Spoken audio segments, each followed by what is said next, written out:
Merci, Monsieur le Premier ministre. Nous sommes rendus au deuxième groupe de l'opposition officielle pour 14 minutes et 30 secondes. Je reconnais le député de Chambly. Merci bien, Monsieur le Président.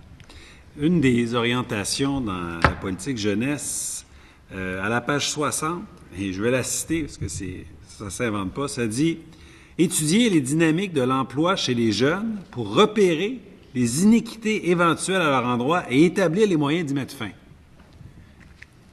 Les décodeurs requis, des fois, ça me semble une bien longue phrase pour dire « Le gouvernement ne croit pas trop au phénomène des clauses orphelins, mais voici sa réponse à ceux qui y croient. » C'est difficile, Monsieur le Président, de s'attaquer à un problème si on a de la misère à le reconnaître puis à le nommer. Pourtant, ça existe, les clauses orphelins ou les clauses de disparité de traitement. Une loi a été votée, elle est vraiment imparfaite et il faut s'attaquer à cette problématique-là qui est portée à bout de bras par le groupe Force Jeunesse et qui sensibilise les acteurs au fait que oui, on a fait du chemin, mais c'est pas fini.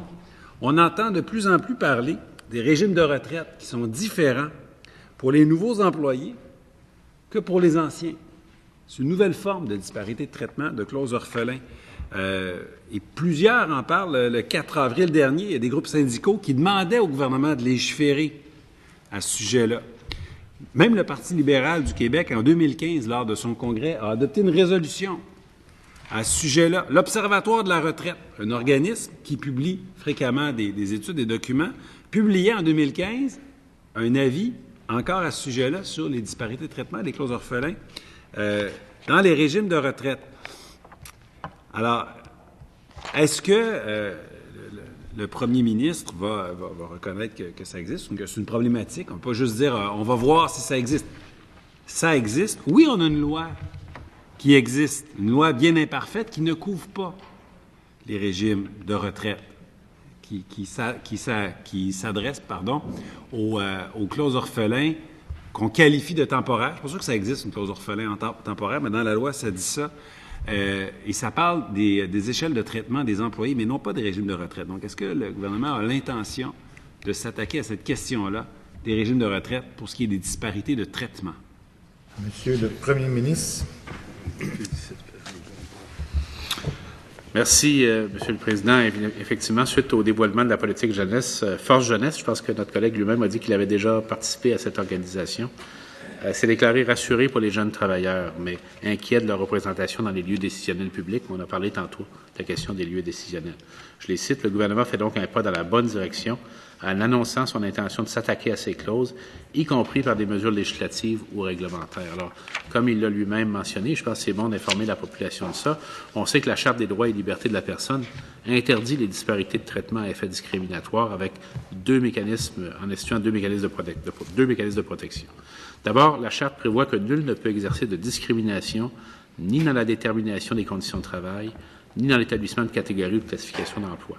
Deuxièmement, cette même Charte dispose que tout employeur doit, sans discrimination, accorder un traitement ou un salaire égal aux membres de son personnel qui accomplissent un travail équivalent au même endroit.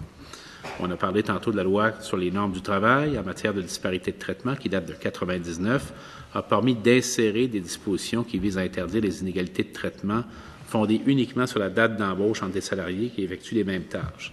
C'est applicable aux salariés syndiqués depuis mars 2000, aux salariés non syndiqués depuis juillet 2000 et aux décrets de convention collective depuis le 1er janvier 2001.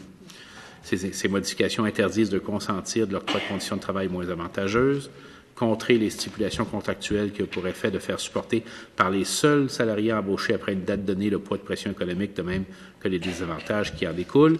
Cependant, et il a raison, les questions concernant les transformations controversées des régimes de retraite, on parle souvent de transformation de régimes à prestations déterminées ou à cotisation déterminée, ne sont pas stipulées dans les matières interdites à l'article concernant cette question sur la loi sur les normes du travail. On a donc annoncé, le 6 avril 2016, la ministre du Travail a annoncé la création imminente d'un comité consultatif sur les normes du travail afin d'approfondir l'étude de plusieurs questions, et c'est important de le dire, dont celles concernant, et j'ouvre les guillemets pour les fermer par la suite, les régimes de retraite à deux vitesses, plus précisément les mutations de régime à prestations déterminées vers des régimes à cotisation déterminée dans le milieu de travail québécois lorsque cette différence est basée sur l'âge ou le moment de l'entrée au travail. Donc, on est conscient, on ne cache pas l'enjeu, on ne l'occulte pas, on le connaît, on le reconnaît, et on veut travailler sur cette question, trouver la meilleure solution possible et la plus équitable, naturellement. Je cède la parole au député de Chambly. Bon, merci. D'ailleurs, sur le site de Fort Jeunesse, on parle qu'il y a des clauses de disparité de traitement qui touchent le travail, mais aussi les retraites, les assurances collectives, que j'ai oublié de mentionner tout à l'heure. Tout ça, ça fait partie de ce qu'on appelle la rémunération globale. La force qui dit « On trouvera en nous des alliés déterminés s'ils désirent sérieusement mettre fin à ces discriminations. » Donc, on voit que c'est en marche.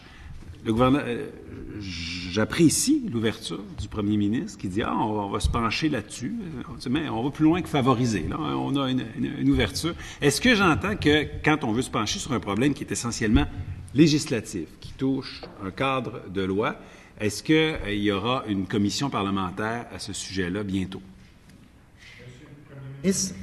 Bon, on va d'abord laisser le comité consultatif formé par la ministre du Travail faire son travail, faire ses recommandations.